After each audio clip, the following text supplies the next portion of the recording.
King's skeletal jaw hangs open, its glowing blue sockets flickering with what can only be described as shock. It clearly did not expect its prey to break free so violently. Moving with blinding speed, Si Chen catches his falling teammate, his silhouette wreathed in a strange, golden-hued energy. He stabilizes the injured boy before the frost can claim him. The teammate manages a weak smile, looking up at his leader through the haze of his exhaustion and relief. He whispers that Si Chen managed to break the control all on his own. Si Chen looks down with calm, red eyes, his voice steady as he asks if the other boy's injuries are life-threatening. The teammate reassures him, nodding that the bleeding has stopped for now. Shivering and clutching his side, the teammate warns him about the monster, a rank C cloud-type lord known as the Bone King of frozen remains. He stresses that they cannot let it freeze them again. Si Chen listens in silence, his expression hard and serious as he turns his gaze toward the skeletal monarch. A low hum of power begins to emanate from his body once more. Infuriated by the interruption, the Bone King conjures a massive sphere of jagged ice above its head, the devastating Ice Burst Bomb. The spell crackles with an intense, freezing mana. The colossal orb of frozen energy looms over the summit like a small, pale moon, casting a deep and chilling shadow over the two survivors. Si Chen looks up, seemingly unbothered by the scale of the attack. The monster's skull splits into a wide, maniacal grin as it lets out a rattling laugh. It prepares to unleash the full, crushing weight of its magic to end the exam then, and for all. Terror returns to the teammate's face. He shouts that the attack is too large and fast for them to possibly evade in their current state. He braces himself for the inevitable impact. With a flick of the Bone King's wrist, the Ice Burst Bomb hurtles toward the ground, accelerating with terrifying speed. It leaves a trail of frost in its wake as it screams through the air. A blinding flash of white light consumes the entire peak as the explosive spell impacts the center of the mountain. The sound of the explosion is deafening, shaking the very foundations of the dungeon. The Bone King floats calmly in the aftermath, its tattered robes fluttering in the freezing wind as it stares down at the smoke-filled crater. It waits for the dust to settle, certain of its victory. Suddenly, the creature's glowing blue sockets flare. It senses a presence within the wreckage that should have been extinguished. It leans forward, its skeletal hand trembling slightly. Si Chen stands perfectly still in the center of the blast zone, his body encased in a shimmering blue aura. He appears completely unharmed, having absorbed the elemental essence of the attack. A partial skeletal mask has formed over his face, and his status screen reveals he has attained a frost body. He is now a cloud warrior, immune to the very cold that once trapped him. The Bone King shrieks in a mix of fury and confusion, its mouth agape as it witnesses its own elemental mastery being turned against it. The air around Si Chen begins to boil with conflicting energies. From the sidelines, the teammate watches in utter disbelief, confused by the strange, icy power emanating from a teammate he thought was a Volt assassin. He can't wrap his head around what he's seeing. He wonders aloud if Si Chen is one of the legendary dual-class awakened, a 1 in 10,000 individual capable of holding two distinct roles at once. The realization leaves him speechless. Si Chen looks over his shoulder, the bone-white mask giving him an increasingly demonic appearance amidst the swirling snow. His red and blue eyes pierce through the haze of the battle. He apologizes for his miscalculation, admitting he shouldn't have put the three of them in such a dangerous position. A class switching in progress loading bar appears before him. His clenched fist begins to glow with a dark, purplish fire as he declares that the monster's reign ends here. The icy blue aura of the frost body is quickly being replaced by a more sinister heat. A system notification confirms that the class switch is finished. The environment itself seems to recoil from the sudden spike in dark, necrotic mana emanating from the protagonist. Si Chen stands fully transformed into the Purgatory Rakshasa, wielding a massive scythe that pulses with pink and purple energy. He has reached level 17, and his intent to kill is palpable as he stares down the Bone King. Si Chen stands amidst swirling energy, apologizing to his team for the danger his misjudgment caused. A class change loading bar appears before him as he prepares to escalate his power. His eyes glow with a sharp blue light. He declares that the struggle ends now. The system confirms the process is complete. The class change is finished. Si Chen emerges in his abyssal fiend form, clutching a massive, glowing energy blade. He promises to finish the fight in an instant. The glasses-wearing teammate can only stare, his jaw dropping in absolute disbelief at the transformation. Normally, an awakener is limited to a single class throughout their entire life. There's only a 1 in 10 million chance that someone can awaken a second. These rare individuals are known as dual classers. Once discovered, these talents are immediately hunted and recruited by every major guild in the world. The teammate screams in shock, realizing that Si Chen isn't just strong, he's something else entirely. 1 class, Lightning Assassin. Si Chen's eyes burn with golden energy. 2 classes, Abyssal Fiend. His form shifts as blue energy pulses around him. But the truth is even more impossible. He has 3. He grips his giant blade as strength and stamina stats skyrocket. Each one of his classes is terrifyingly powerful on its own. Now, he's hitting his maximum limits. His eyes glow bright as his stats max out, prepared for a final strike. A massive blast of blue energy erupts from his position. Si Chen launches himself into the air, a streak of light aiming straight for the massive boss. His teammate watches, frozen in awe of the raw power on display. The Bone King's skull rattles as Si Chen's blade descends with overwhelming force. The skill triple calamity, Overload mode, is activated, tearing through the air. Si Chen becomes a dark silhouette against a blinding flash of pink and white light. Everything else vanishes. The skeletal lord is obliterated, its massive crown falling into the snow. The giant sword dissipates as Si Chen kneels in the center of the impact crater. He's finished. Experience points flood in, pushing Si Chen to level 17. He secures a victory and loots the frostbone skewers. The glasses-wearing teammate approaches the skull, stammering about how Si Chen just one-shotted a C-rank lord like it was nothing. Si Chen looks back casually, asking if the guy still has enough energy to defrost the rest of their squad. Realization hits him like a truck. He'd completely forgotten about Xiang Zuo and Xiang Yu.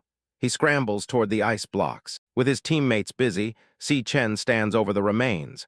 The system prompt for Devourer flickers into existence. He reaches out a hand, his red eyes glowing as a strange light begins to hum from his palm. Wisps of spectral energy are sucked into him as the devouring process loads. A final crackle of lightning surges around his fist as he clenches it tight. The process is a success.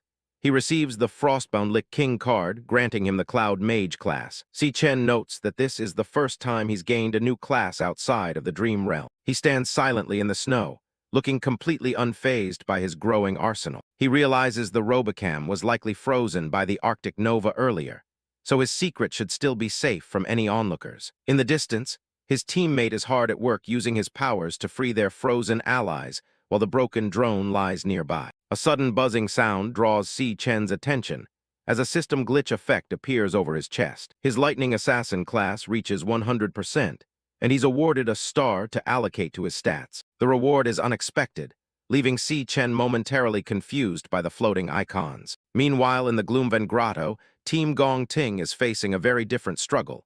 Someone takes a heavy hit. They're up against a giant man-eater, a D-rank flower mage boss that's proving to be more than they expected. One of the team members struggles to maintain his magical chains, shouting that he can't hold the monster back much longer. An archer teammate fires off a lightning arrow, gritting his teeth as he complains about how tanky the creature is. The archer on Gong Ting's team fires a bolt of lightning at the massive plant monster, but it barely leaves a scratch on its thick hide. The flower mage lashes out with a giant vine, slamming into the ground with enough force to send the team scattering. One teammate is pinned down, gasping that they never faced anything this powerful during their training sessions. He looks up in desperation, declaring that Gong Ting is the only one who can save them now. The massive beast looms over the cavern as Gong Ting stands his ground, gathering a massive amount of energy. Magic circles manifest around him, his stats surging as stamina, strength, and elemental power hit their peak. His eyes glow a menacing red.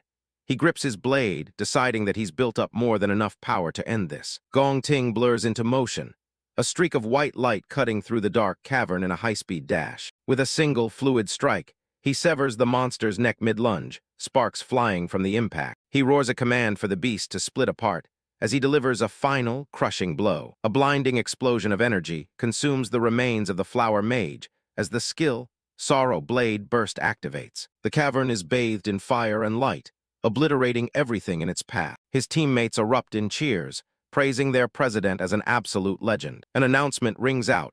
Team Gong Ting has cleared the D-rank dungeon in a record 35 minutes. Gong Ting stands amidst the burning ruins, while his teammates scoff at the mere thought of anyone being able to beat their record time. He celebrates a perfect score of 150 points, certain they've just set an unbreakable school record. Gong Ting slides his sword back into its sheath, his arrogance on full display as he walks away from the wreckage. They head for the exit, convinced that any other students who haven't finished must be struggling in the lower-tier caves. Arriving at the results hall, the team laughs, assuming anyone already there must have forfeited early. They walk past other students who look completely broken and traumatized by their own assessments. One girl is left in tears, unable to shake the horror of the monsters she encountered. Gong Ting's lackeys strode into the waiting area with their heads held high, completely ignoring the misery of those around them. They smirked, basking in the thrill of sitting at the top of the leaderboard. Suddenly, they spotted Si Chen's group huddled together under blankets and assumed they had chickened out and fled. Si Chen looks on with a cold, piercing gaze,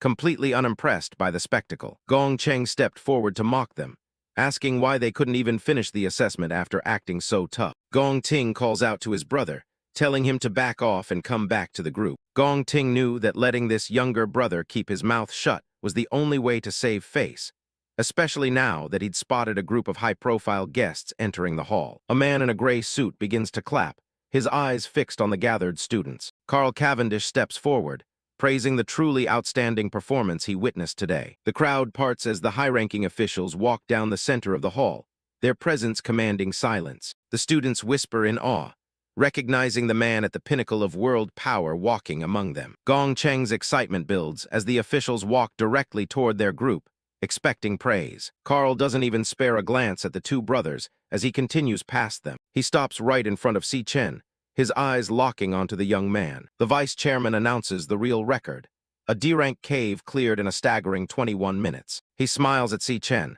calling the feat truly brilliant even for a professional raid team. Gong Cheng's face twists into a mask of pure shock, his jaw dropping as the announcement sinks in. Si Chen remains silent, but his teammates lean in with smug smiles as the tables turn. Si Chen studies the man, recognizing Carl Cavendish as the second most powerful figure in the world. Carl addresses Si Chen by name, pleased that his trip turned out to be worthwhile after all. He offhandedly mentions that Gong Ting also performed quite well, before focusing back on the real star. Gong Lin smiles and bows slightly, thanking Carl Cavendish for the flattering words about his son's performance. He remains silent for a moment, his eyes hidden behind his glasses as he watches the students in the hall. Carl Cavendish decides it's time to conclude his visit, nodding that the hour is getting late. Carl walks alongside the principal, teasing the old man for hitting the jackpot with two rare prodigies in a single year. Gong Xuan wipes a bead of sweat from his forehead as he steps forward to announce the official assessment results. He declares that since there is a tie for a perfect score, both teams are the championship winners and eligible for the Empire Guild. Si Chen's teammates go wild with excitement, jumping and cheering at the realization that they've actually made it. Gong Ting's team celebrates their guaranteed future at the top, though Gong Ting himself remains brooding and silent in the foreground. Gong Xuan adds that the captains will receive management positions and split the $1 million MVP prize money equally. A tense visual silence falls over the hall as the two rivals lock eyes from across the room. Si Chen suddenly realized that with the Gong family's shitty decision, the prize money would be split in half. He crunched his numbers, worrying that he wouldn't be able to pay off his debt to Than Kai with only half the reward. Gong Tin spoke up first to break the tension, as even an arrogant man like him couldn't stomach this result. He stepped forward and declared that there could only be one true champion. He stares intensely at Si Chen, demanding a one-on-one tiebreaker match to settle the score once and for all. Gong Xuan and the other students look on in absolute shock at the sudden, bold challenge. The high-ranking officials, including Carl Cavendish and the principal, stop in their tracks to watch the drama unfold. Gong Xuan tries to intervene, arguing that the assessment is officially over and the tie is a perfect result. Over here, Si Chen spoke up, cutting through Gong Xuan's whispering with a direct question about the winner's reward. He looks back with a flat, unreadable expression, asking if the winner of the duel gets to keep the entire million. Gong Xuan is left speechless by Si Chen's blunt and immediate focus on the money. Gong Ting smirks, telling Si Chen that if he has the skill to beat him, then he can take every cent of the prize. Carl Cavendish looks on with a fascinated smile, finding the escalation of the rivalry to be highly entertaining. The two students stand alone in the center of the hall, the rest of the world fading into the background as they prepare to fight. Si Chen accepts the terms, staring down Gong Ting and asking exactly how they are going to settle this. Inside a luxurious office, Qingjai sits back on a plush green sofa. He admits he only expected Si Chen to take first place, not to completely shatter every record with a perfect score. Leaning forward with a calculating smile, the businessman tells the boy he made a very wise decision. He offers to waive the entire 1.5 million debt, considering it an angel investment in Si Chen's potential. Si Chen sits across from him, looking down silently at the cup of tea in his hands. He looks up with a cold, unwavering gaze, flatly refusing the offer. He insists that a debt is a debt, and he will pay back every cent. The room is quiet as Si Chen states he came here to settle two specific things. First, he asks for a 1-week extension on the repayment deadline. He explains that because the graduation assessment ended in a tie, he's short 500,000 credits. He reveals his plan to face Gong Ting in a one-on-one tiebreaker match a week from now. The duel is set to take place in a dangerous wild devil's cave outside the school. Qingjai's calm facade slips, his eyes wide with disbelief. He can't believe two mere students are daring to enter a place as lethal as a wild devil's cave. Si Chen remains perfectly composed, telling him not to worry. Once he wins the match in a week, he'll have the rest of the money ready. He even offers to hand over all the materials he harvests from the cave as interest for the week's extension. Qingjai is deeply impressed. Nodding, the boy shows no fear and cares only about his business interests. He finds Si Chen's lack of hesitation truly extraordinary. Si Chen sets his glass down firmly. He mentions there is one more thing, something even more important than the debt. His expression sharpens, his red eyes fixed on the man across from him. Qingjai watches him carefully, waiting for the demand. Si Chen speaks with a cold authority that doesn't match his age. A bead of sweat rolls down Qingjai's face as the weight of the boy's request sinks in. Si Chen continues his proposition, giving the businessman no room to argue. Qingjai stands up suddenly, his eyes wide with shock. He's left completely speechless by the audacity of what he's just heard. The scene shifts to the afternoon of June 17th at Kingshui Middle School. Si Yun walks out of the school gates, stretching her arms and cheering with relief. Final exams are finally over, and summer vacation has officially begun. She checks her phone as she walks, a small, hopeful smile appearing on her face. A realization hits her, and her expression softens as she stops in her tracks. Her phone's wallpaper shows a happy photo of her and Si Chen together. She remembers that today is the day of her brother's graduation assessment. She thinks back to 4 years ago. A younger Si Chen was beaming with joy, holding up an admission letter for the National Awakener University. A much younger Si Yun looked up at him with sparkling eyes, thrilled that her brother was finally going to be an Awakener, just like their parents. Si Chen held her tight, promising to join a top guild and make enough money to give her a better life. He was so full of hope back then, determined to uncover the truth about their parents' disappearance. Si Yun cheered him on with everything she had, fully believing her brother was the absolute best. But the memory turns bitter. Not too long ago, she saw him sitting in the shadows at the table, crushed by the fact that he still hadn't awakened. Seeing him so broken, she tried to reassure him that everything would be okay. Si Chen forced a smile for her, trying to hide the pain of being the only one in his class who failed to awaken. Back in the present, she looks at the date on her phone. She knows how hard he worked, and she hates that he had to suffer through that loneliness while everyone else moved on. She sighs, her heart aching for the brother who always tried so hard just for her sake. Suddenly, a girl runs up and startles her out of her thoughts. The classmate excitedly asks if she's heard that the National Awakener University produced 2 incredible geniuses this year. She rambles on about how both of them led their teams to perfect scores, and were personally praised by the vice chairman of the Guild Alliance. The friend then asks if Si Yun's brother goes to that school. Si Yun can only give an awkward, sweat-dropped response, clearly not realizing her brother is one of those geniuses. A pink-haired student named Jin Duozin suddenly leans in with a charming smile, greeting Si Yun. Jin Duozin, the school idol, casually mentions he's booked a private penthouse room for a celebratory dinner tonight. He asks if she's free at 8 p.m., flashing a confident grin. Si Yun's friend is completely shocked, gasping and wondering how she could possibly know the most popular boy in school. Si Yun just stands there in silence, looking deeply uncomfortable. Without saying a word, Si Yun suddenly bolts, running away as fast as she can. Jin Duozin is left leaning against the wall, watching her leave with a confused expression. Si Yun is walking so fast, she doesn't even notice Jin Duozin calling out to her from behind. She's lost in thought, remembering how her brother's classmates were making the news for their perfect scores, while her brother supposedly couldn't even manage to awaken. Her heart breaks thinking about him failing, picturing him as a small, crying boy in her mind as she runs home with tears in her eyes. She wipes her face and resolves to hurry home, wanting to cook a massive feast to cheer Si Chen up after such a hard day. The sun sets on June 17th, and lights begin to flicker on in their rented apartment building as night falls. Inside, the table is covered with an incredible sukiyaki hot pot, steaming and filled with premium ingredients. Si Chen is stunned by the sight, asking his sister how on earth she found the time to prepare all of this food. They sit down together, and Si Chen's face lights up at the smell of the meal.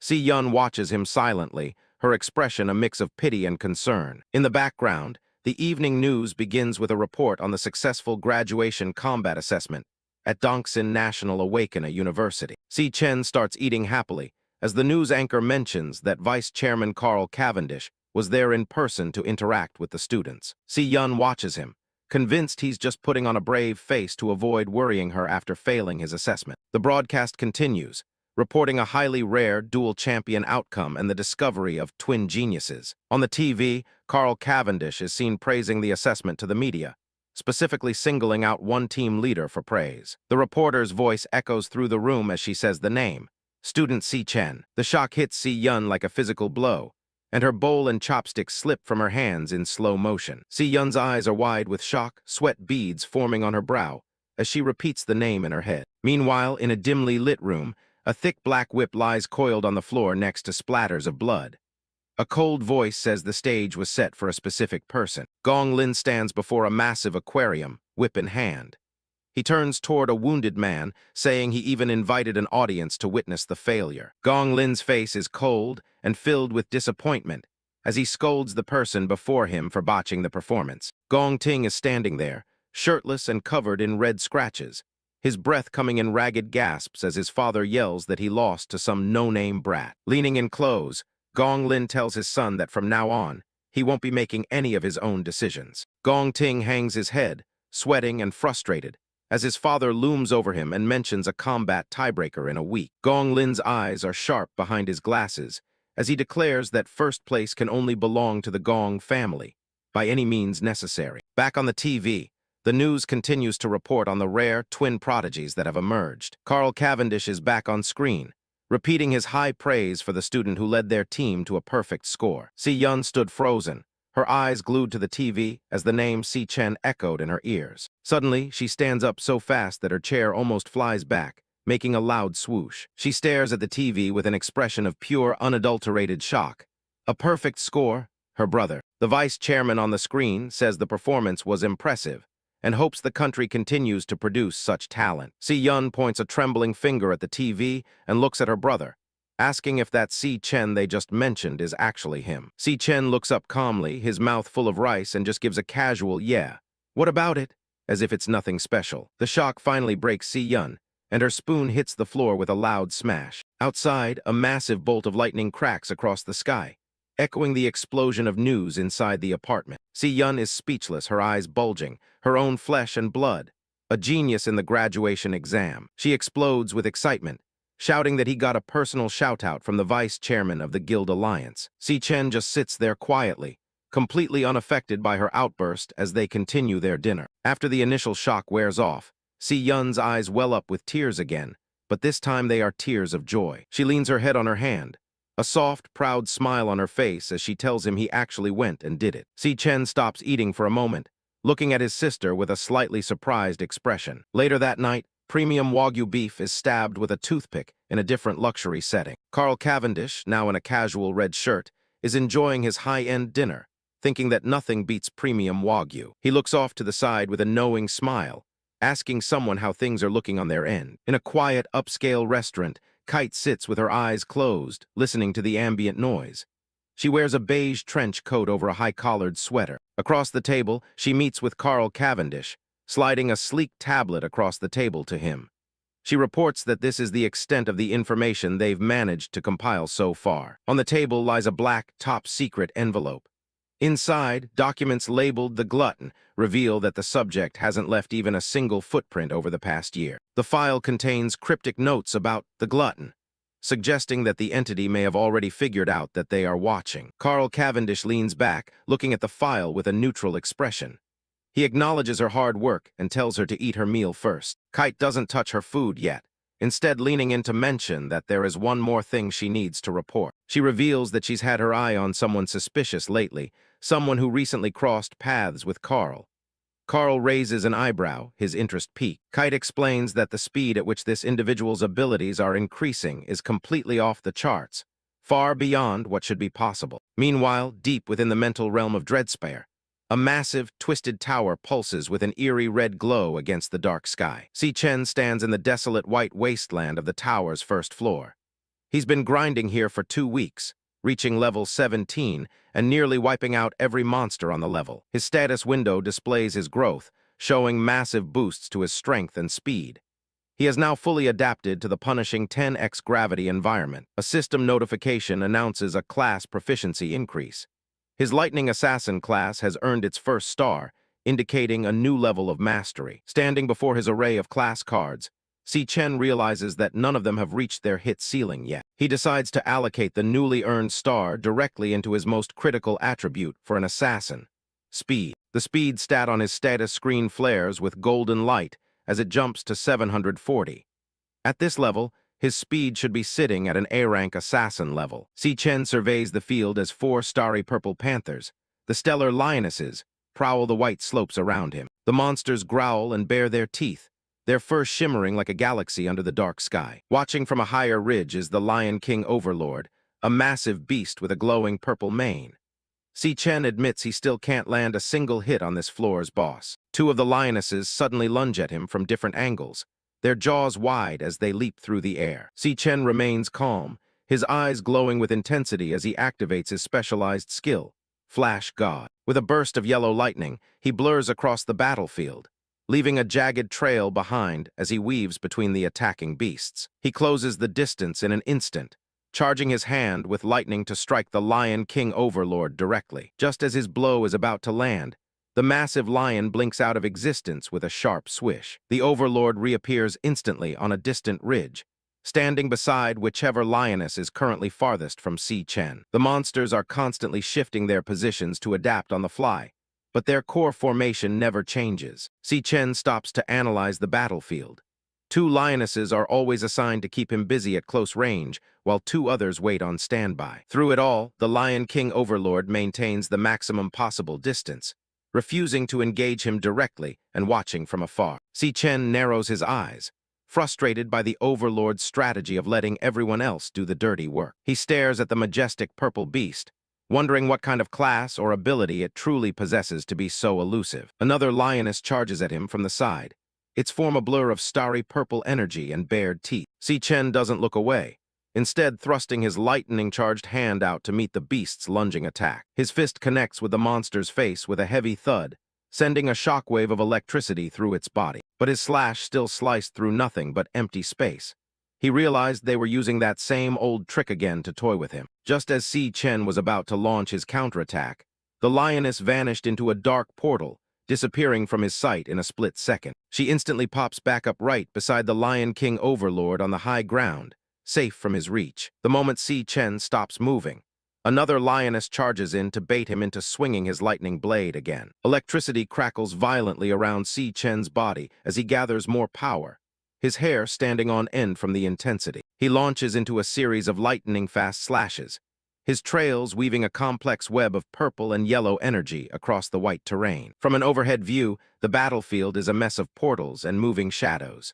Si Chen notes that their coordination is so iron-tight it's almost beautiful. The high-speed chase continues across the cratered landscape, with the panther-like monsters constantly teleporting to stay out of reach. One of the lionesses swipes a claw at Si Chen's head, but he parries the attack with his own lightning-infused fist. He lashes out with a powerful lightning blade, but his target once again vanishes into thin air before the blow can connect. The panther-like monsters continue to reposition themselves across the snowy slopes, keeping a strategic distance from their target.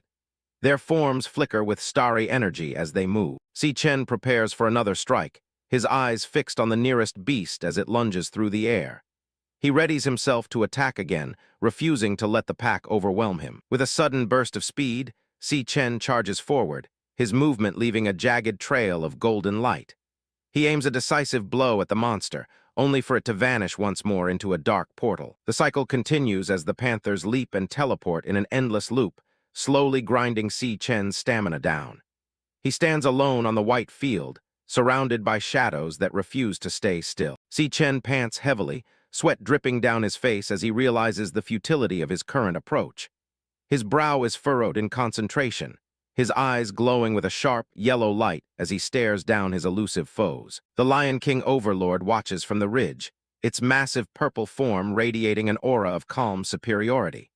Si Chen grows frustrated, feeling as though the beast is literally playing with him. A realization strikes Si Chen as he pauses to reconsider his tactics.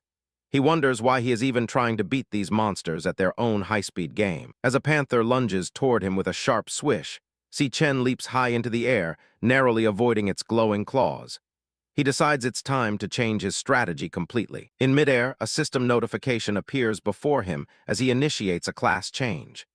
Brilliant blue energy erupts from his body, swirling around him as the interface begins loading. Si Chen decides that if the monsters won't meet him head-on, then he will simply force the engagement. His form begins to shift as ice shards crystallize in the air around him. He vows to pull out his mage class and tear them all apart from long range. His eyes turn a piercing icy blue as the transformation nears completion. The system confirms that the class switch is complete. The golden interface fades, replaced by a chilling aura that freezes the moisture in the surrounding air. Si Chen stands fully transformed into the Frostbone King, his body adorned with sharp, icy armor and skeletal antlers. Large, jagged icicles float around him, ready to be launched at his targets. The Frostbone King class card displays its impressive stats, specializing in elemental power and luck. It lists powerful skills like Frost Spike and Frost Bomb, signaling a major shift in the battle's dynamic. Si Chen initiates a class switch, suspended in a burst of blinding blue light as a loading bar appears above him. He's not just adapting, he's completely resetting the board. Shards of ice begin to crystallize in the air around him. If the enemy won't meet him head-on, he's more than happy to change the rules of the game and strike from a distance. His eyes turn a cold, glowing blue as the transformation finishes. He's pulling out his mage class to start tearing the pack apart from long range, where they can't even touch him. The switch is complete, and he stands as the Frostbone King, a level 17 cloud mage clad in jagged ice armor. The sheer cold radiating from him turns the air into a mist of frost. The system displays his new stat card, showing off high speed and mental stats. This form is built for tactical destruction, utilizing specialized Frost Spike and Frost Blast skills. He hovers high above the arena, unleashing a barrage of razor-sharp ice blades. A massive boom echoes through the chamber as the attack tears through the air toward its targets. The ice shards rain down on the lions below like deadly needles. They scramble to dodge the sudden hailstorm, but there's absolutely nowhere left to hide on the open floor. Explosions of frost erupt across the ground, sending freezing shockwaves through the entire battlefield. The impact is so violent it creates a localized blizzard that blinds the remaining beasts. Si Chen watches from above with a calm, analytical gaze. He knows the secret to winning. Mages might be fragile up close, but at this range, they own the entire battlefield. The Lion King Lord roars in pain as the ice storm clips its hide. It glares up at its attacker, frustrated by a fight it can't even hope to reach. A purple energy discharge sizzles on the ground where the ice hit. The power behind Si Chen's spells is so intense it's actually scorching the floor of the tower. The boss and its minions start retreating toward a dark portal. They've finally realized they can't survive an open fight against a long-range specialist who has them pinned down. Portals open all over the arena as the lions try to reposition, but the ground is already glowing with the marks of the previous bombardment. There's a pattern to their movement that he's already exploited. Si Chen raises his ice-covered hand, his fingers starting to curl in a crushing motion. He's been hurting them this whole time, forcing the entire pack right into his kill zone. The Lion King freezes up, its eyes wide with shock as it realizes it's walked straight into a trap. A single bead of sweat rolls down its fur as the mana in the air thickens. He summons a giant, glowing sphere of ice energy directly above the enemy. This is the Frost Blast Bomb, and it looms over the pack like a miniature frozen moon. The sphere is massive, trapping the panicked lions with absolutely nowhere left to run. Multiple shockwaves are already hammering the area as the spell begins its final phase. His eyes narrow through the frosty air as he prepares to detonate. He's made sure there isn't a single corner left in the arena for them to hide in. The Lion King lets out one last, desperate roar as the bomb starts to collapse inward. It knows exactly what's coming, but it can't move fast enough to escape. The sphere detonates, unleashing a blinding explosion of blue and white light that consumes everything in its path. The tower floor shakes under the sheer weight of the impact. A massive shockwave slams through the arena, turning everything white. The force of the blast is heavy enough to momentarily clear the entire battlefield of any visible movement. When the light fades, the lions are left frozen solid in jagged pillars of ice. Cracks are already spiderwebbing across their bodies as the structural integrity of the ice fails. Si Chen doesn't miss a beat and switches classes again, transforming into his level 17 infernal Rakshasa form. Dark, demonic energy swirls around him as he prepares to deliver the final strike. With blue markings glowing under his eye and his hair standing on end, he looks down at his frozen prey. The first floor of the Dreadspire is about to be officially cleared. He glares at the frozen boss, baring his teeth in a savage grin. For these creatures, the fight is over, and there's no coming back from what's next. A vertical beam of purple light slams down from above, crushing the frozen lion into the ground. This is the triple cataclysm in crushing mode, leaving nothing but dust in its wake. Si Chen swings his weapon with a powerful swoosh, sending out waves of dark purple energy. The sheer force of the move clears away the last of the frozen debris and frozen corpses. The battlefield falls silent as the ice fragments finally settle on the floor. Si Chen stands tall in the center of the destruction, his weapon still glowing with residual energy. The boss's spirit begins to fade, dissolving into wisps of black smoke as its physical form vanishes. It's a quiet end for a creature that commanded a pride of hunters. The smoke swirls and disappears into the air with a soft whoosh. The main threat of the first floor has been neutralized, and the way forward is finally clear. Si Chen walks toward the site of the impact, his cape fluttering behind him. The frozen arena he's created is now a graveyard of ice and purple mana. His level shoots up to 24 in a massive jump, and he scores some serious loot. He's earned 4 Phantomane bones and a rare Phantomane heart from the victory. He looks down at the remains of the purple lion. The system confirms what he already knew. The body is ready to be devoured for its power. He stands over the glowing purple core, holding it up as it buzzes with residual energy. The light reflects off his chest as he prepares to analyze the prize he just fought for. He focuses his energy on the heart, demanding it reveal its secrets. He needs to know exactly what kind of class could hide behind its beasts so effectively. The core starts to smoke as it reacts to his mana, releasing a strange, purple vapor.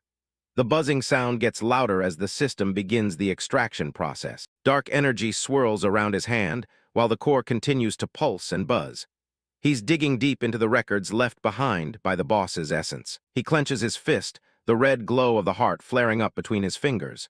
He's not just taking the loot, he's taking the boss's very identity and skills. A class card appears, revealing that the Lion King was actually a stellar tamer. It's got specialized skills like Stellar Pact and Stellar Warp, explaining its mastery over beasts. Si Chen stares at the card, surprised to encounter a class he's never seen before. The concept of a tamer adds a whole new dimension to his growing arsenal. It all makes sense now. The boss wouldn't engage him directly because its own stats were trash. It was a classic summoner, letting its contracted beasts do all the heavy lifting. He looks back at the portals the lions used during the fight. They weren't just random jumps, but specialized tamming skills used to protect the master while the pets fought his battles. Si Chen analyzes the tamer skills he just acquired. The teleportation ability, Stellar Warp, stands out as a genuinely powerful tool for battlefield control. He realizes that forming a contract requires more than just a gesture. It hinges on intimidation and a high level of deterrence. He knows he'll have to go in hard to secure a beast of his own. The prospect of forced beast contracting is interesting, even if it relies on fear. He continues reviewing the requirements, noting that a master's death means the end for their contracted beast as well. As the space around him shifts with a powerful whoosh, Si Chen senses a change in the tower's atmosphere. The icy arena is gone, replaced by a strange, shimmering light. He finds himself standing in a vast, desolate desert. This, he realizes, is what the first floor of the Dreadspire is actually supposed to look like without the boss's influence. Skeletal remains litter the dunes under a pale sky. He surveys the absolute wasteland, wondering what could have caused such utter devastation in this place. In the distance, a beam of orange light pierces the sky with a sharp clack. Si Chen watches as the environment continues to react to the floor being clear. A massive pillar of fire and energy erupts from the ground, swirling into a vortex. The door to the second floor has finally opened, marking his progress deeper into the tower. Through the darkness, a pair of glowing pink eyes stare back with a low growl. Something is still lingering in the shadows of the first floor, even after the boss's defeat. Si Chen turns his head sharply at the sound of the growl. He remains on high alert, ready to react to whatever is hiding among the bones. He spots a small form tucked away inside a massive ribcage in the sand. A low, continuous grrr echoes from the shadows of the skeleton. A tiny, fluffy lion cub with glowing pink eyes and purple chains stands its ground. It lets out a defiant roar, showing teeth that are far from intimidating given its size. Si Chen looks down at the little creature with a surprised expression. He didn't expect to find a survivor tucked away in the aftermath of the battle. He stands before the ribcage, lightning crackling around his hand. He notes that this little one is the very last standing in the entire area. He realizes this wasn't one of the Lion King's contracted beasts, or it would have died along with its master. The cub is an independent entity that was trapped here all along. Looking closer, he sees glowing stellar chains wrapped tightly around the cub. He wonders if the Phantomane Lion King was the one who locked it in this cage. The lightning around Si Chen intensifies as he narrows his eyes. He's making a decision about what to do with this tiny prisoner. The cub's eyes widen in fear and shock as the energy surges around it. It cowers slightly, bracing for what it thinks is another attack. Si Chen strikes with a burst of energy, but not at the cub. He shatters the stellar chains, sending purple fragments flying through the air as the cub is knocked back by the force. The cub tumbles across the sand with a plop, the heavy chains finally falling away. It lies there for a moment, stunned by the sudden turn of events. Si Chen stands over it, telling the cub he's giving it back its freedom. He looks down with a calm, almost gentle gaze as the dust settles around them. He acknowledges that this wasteland was once the cub's home. He watches as the small lion shakes off the last of the exhaustion and looks up at him. Si Chen gives a slight, knowing smile. He talks about the pain of watching everyone you know die and seeing everything you love destroyed. He looks the cub in the eye, telling it that he knows exactly how that feeling feels. The cub stares back, silent and seemingly listening to every word. He tells it to stay alive and keep going, despite how much it hurts. With that, he turns away and starts walking toward the portal to the next floor. Suddenly, a sharp buzz of purple energy erupts behind him. He stops in his tracks, looking back over his shoulder at the sudden surge of mana. A system notification appears. A beast contract request is incoming. It lists passive skills that boost stats and provide a shared field of vision if the contract is accepted. Si Chen looks genuinely surprised, a bead of sweat on his face as he stares at the prompt. He didn't expect the cub to initiate the bond on its own. Lion King Leo sits on the sand, looking up with big, hopeful eyes. The system marks it as contractable and waiting for his response. The final prompt hangs in the air. Do you accept? Si Chen is faced with a choice that will give him his very first contracted beast.